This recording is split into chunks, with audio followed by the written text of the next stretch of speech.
नमस्कार and good evening to everyone. The earth news Jammu Kashmir prime time में आप सभी दर्शकों का मैं मृदु हार्दिक स्वागत करती हूं। दर्शकों, पेश है आप सभी के लिए प्रदेश से जुड़ी बड़ी खबरें और भी विस्तार से। माननीय उपराज्यपाल श्री मनोज सिन्हा जी ने आज दोपहर 12:15 पर चाणक्य चौराहा परेड ग्राउंड में जम्मू में भगवान परशुराम राम जी के जन्मोत्सव समारोह में शिरकत की। परेड ग्राउंड पर शोभा यात्रा को हरी झंडी दिखाकर एलजी मनोज सिन्हा जी ने इसका शुभारंभ किया। जम्मू वासियों ने इस यात्रा का हिस्सा बनकर एक नया अध्याय स्थापित किया।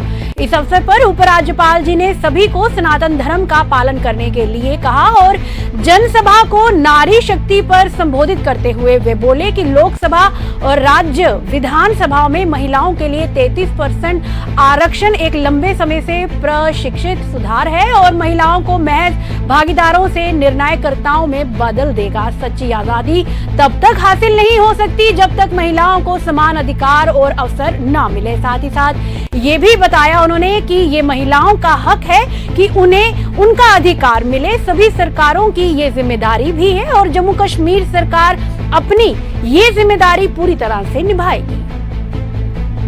अवैध गतिविधियों के खिलाफ अपनी मुहिम जारी रखते हुए पुलवामा पुलिस ने संगरवानी क्षेत्र में अवैध लकड़ी तस्करी के बारे में विशिष्ट और विश्वसनीय सूचना पर कार्रवाई की। तुरंत कार्रवाई करते हुए एक पुलिस टीम ने इंदरवली पर छापेमारी की, जहां संगरवानी के निवासी जाफर हुसैन खटाना पुत्र बशीर अहमद खटाना, मुख्तार अहमद भोमला पुत्र मोहम्मद हुसैन भोमला और इम्तियाज अहमद पासवाल पुत्र मोहम्मद अमीन पासवाल ने कथित तौर पर लकड़ी के बीम सड़क किनारे रखे थे और उन्हें अवैध रूप से ले जाने का प्रयास कर रहे थे। ऑपरेशन के दौरान दो आरोपी जाफर हुसैन खटाना और मुख्तार अहमद भोमला को मौके पर ही गिरफ्तार कर लिया गया और तीसरा आरोपी इम्तियाज अहमद पासवाल मौके से भागने में सफल रहा। फरार आरोपी की गिरफ्तारी के प्रयास अभी भी जारी हैं और पुलिस ने मौके से 6 लकड़ी के बीम जब्त किए हैं। इस संबंध में थाना राजपोरा में कानून की प्रासंगिक धाराओं के तहत एफआईआर संख्या 60/2026 दर्ज की गई है। बीएनएस की धारा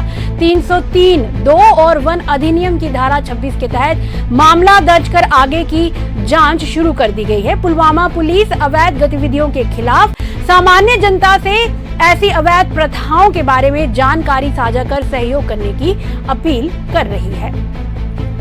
तेज हवाओं ने पंपोर के एंडूसा क्षेत्र में 4 पॉली हाउस को क्षतिग्रस्त कर दिया। इससे स्थानीय किसानों को भारी नुकसान हुआ है। स्थानीय लोगों ने बताया कि अचानक तेज हवाओं ने प्लास्टिक कवर को फाड़ दिया और संरचनाओं को नुकसान पहुंचाया। प्रभावित किसानों ने भारी नुकसान की रिपोर्ट की क्योंकि पॉली हाउस खेती के लिए सक्रिय रूप से उपयोग में है। कृषि विभाग के अधिकारियों ने घटनास्थल का दौरा किया, क्षति की तस्वीरें ली। उन्होंने कहा कि मामला उच्च अधिकारियों को भेजा जाएगा और प्रभावित किसानों को संभव सहायता प्रदान करने के लिए प्रयास भी किए जाएंगे और कहा कि ऐसी घटनाएं अब तीव्र मौसम के दौरान बार बार हो रही हैं। किसानों में बार बार नुकसान और पर्याप्त सुरक्षा के अभाव को लेकर भी चिंता बहुत बढ़ रही है। विजयपुर में भाजपा पार्टी द्वारा एक कार्यक्रम किया गया। ये कार्यक्रम विजयपुर मंडल से भाजपा के युवा अध्यक्ष जानू रंधावा की अध्यक्षता में आयोजित किया गया। इस अवसर पर कार्यक्रम के मुख्य अतिथि के रूप में भाजपा नेता जयराम शर्मा उपस्थित थे। भाजपा मंडल अध्यक्ष धीरज शर्मा उपस्थित भी थे और मनोहर लाल शर्मा, राकेश सिंह सलाथिया इसमें भी उपस्थित थे। हाल ही में भारतीय जनता पार्टी युवा मोर्चा द्वारा नवनियुक्त टीम का गठन किया गया, जिसमें जानू रंधावा को विजयपुर मंडल में भाजपा युवा मोर्चा अध्यक्ष बनाया गया। वहीं राहुल शर्मा उर्फ काका भाजपा युवा मोर्चा सेक्रेटरी नियुक्त किया गया और जतिन सलाथिया को सांबा जिला भाजपा युवा मोर्चा उपाध्यक्ष बनाया गया है। आज पूरी टीम को सम्मानित करने के लिए एक कार्यक्रम जो है वो आयोजित हुआ। भाजपा के वरिष्ठ नेता जयराम शर्मा ने पूरी नई टीम को हार पहनाकर मुबारकबाद दी और उम्मीद जताई कि बनाई गई टीम भाजपा पार्टी को मजबूत करने के लिए जमीनी स्तर पर कार्य करेगी और पार्टी को मजबूत भी करेगी। जानू रंधावा ने कहा, हम खुशकिस्मत है कि पार्टी ने हमारे ऊपर ये भरोसा जताया है और इसीलिए हमें जिम्मेदारी भी दी है और ये हमारा हक है कि हम अपनी जिम्मेदारी को पूरी तरह से निभाएंगे और पार्टी के लिए काम करके उसे मजबूत भी बनाएंगे।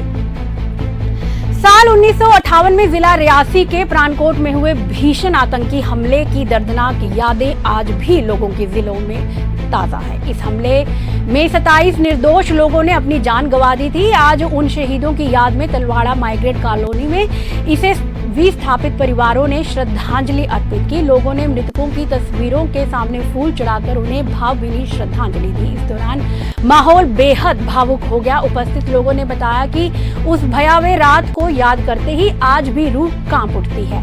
मीडिया से बातचीत करते हुए माइग्रेंट परिवारों ने अपना दर्द बयां किया। उन्होंने कहा कि जो लोग उस रात मारे गए शायद वो हमसे बेहतर थे, क्योंकि उन्हें एक ही रात में मुक्ति मिल गई थी, लेकिन हम पिछले 28 सालों से हर दिन मर रहे हैं। पीड़ितों ने आरोप लगाया कि सरकार द्वारा दी जाने वाली आर्थिक सहायता और राशन पिछले 3 महीनों से बंद कर दिया गया है, जिससे उनका जीवन संकट में पड़ गया है। उन्होंने बताया कि वे पिछले 3 दिनों से धरना प्रदर्शन कर रहे हैं, लेकिन अभी तक ना प्रशासन और ना ही सरकार उनकी सुध लेने को तैयार है। माइग्रेंट परिवारों का कहना है कि कई परिवारों में सदस्यों की संख्या ज्यादा है, लेकिन राशन कार्ड में केवल कुछ ही लोगों के नाम दर्ज हैं। ऐसे में सीमित राशन से पूरे परिवार का पालन पोषण करना बेहद ही मुश्किल हो गया है। मीडिया के माध्यम से उन्होंने सरकार और प्रशासन से अपील की है कि पहले की तरह उन्हें राहत राशि और राशन उपलब्ध कराया जाए, ताकि वे अपने परिवारों का भरण पोषण कर सके और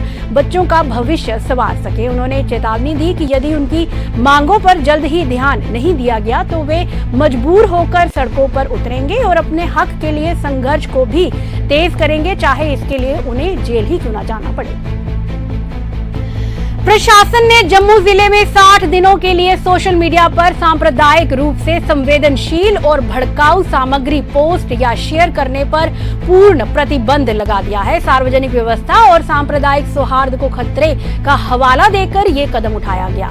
जिला मजिस्ट्रेट डॉक्टर राकेश मिनास ने कहा, भारतीय नागरिक सुरक्षा संहिता 2023 BNSS की धारा 163 के तहत प्रदत्त शक्तियों का प्रयोग करते हुए मैं आदेश देता हूं कि जम्मू जिले की क्षेत्र सीमा में धर्म, जाति, नस्ल, समुदाय, भाषा या क्षेत्र के आधार पर समुदायों के बीच शत्रुता, घृणा व वैमनस्य को बढ़ावा देने वाली कोई भी सामग्री, चाहे text, image, video, audio, meme, graphic या रील, पोस्ट, अपलोड, शेयर या फॉरवर्ड करना सख्ती से निषिद्ध है। सोशल मीडिया प्लेटफॉर्म का दुरुपयोग बढ़ रहा है और सांप्रदायिक रूप से उकसाने वाली झूठी और भड़काऊ सामग्री फैलाने के लिए इनका इस्तेमाल हो रहा है, जो सार्वजनिक शांति भंग करने, सांप्रदायिक तनाव पैदा करने और जान माल को खतरे में डालने की क्षमता रखता है। इसलिए 60 दिनों के लिए जम्मू में सोशल मीडिया पर प्रतिबंध लगा दिया गया है।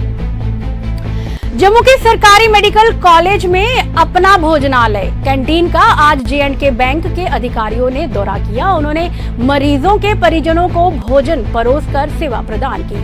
हाल ही में बैंक के CSR पहल के तहत LG मनोज सिन्हा जी की उपस्थिति में उन्नत किया गया था। ये सुविधा अब अधिक लोगों को लाभ पहुंचा रही है। सेवा भारती द्वारा संचालित ये कैंटीन लंबे समय से दिन में 10 रुपए में भोजन उपलब्ध करा रही है। अब ये शाम तक विस्तारित हो गई है और जल्द ही नाश्ते की सुविधा भी शुरू हो जाएगी। उन्नयन में स्वचालित रोटी मेकर, बेहतर बैठने की व्यवस्था और उन्नत इंफ्रास्ट्रक्चर शामिल है। और आखिर में कंगन पुलिस ने आज कोटपा के तहत क्षेत्र में तंबाकू उत्पादकों की बिक्री और उपयोग के खिलाफ सख्त प्रवर्तन अभियान शुरू किया। अभियान SDPO राजीव रैना, SHO कंगन यूनिस खान और food safety officer Fayaz Ahmad की देखरेख में चलाया गया। इस दौरान अधिकारियों ने अस्पतालों व स्कूलों के आसपास बिक्री एवं वितरण बिंदुओं का गहन जांच अभियान चलाया। कई दुकानदारों और वितरकों पर कोटपा मानदंडों का उल्लंघन करने के लिए जुर्माना लगाया गया है। इसमें तंबाकू उत्पादकों की अवैध बिक्री और अनुचित प्रदर्शन शामिल है। अधिकारियों ने सार्वजनिक स्थानों की सुरक्षा पर विशेष ध्यान देने पर जोर दिया और खासकर स्कूलों और स्वास्थ्य सुविधाओं जैसे संवेदनशील क्षेत्रों में। यह अभियान नशा मुक्त भारत अभियान के तहत चलाया गया है। क्षेत्र में तंबाकू सेवन को रोकने और स्वस्थ नशा मुक्त समाज को बढ़ावा देने का एक गहन उद्देश्य है। तो दर्शकों, जम्मू कश्मीर प्राइम टाइम यही समाप्त होता है। खबरों का सिलसिला यूं ही चलता रहेगा। बने रहिए अर्थ न्यूज के साथ। तब तक के लिए नमस्कार, जय हिंद।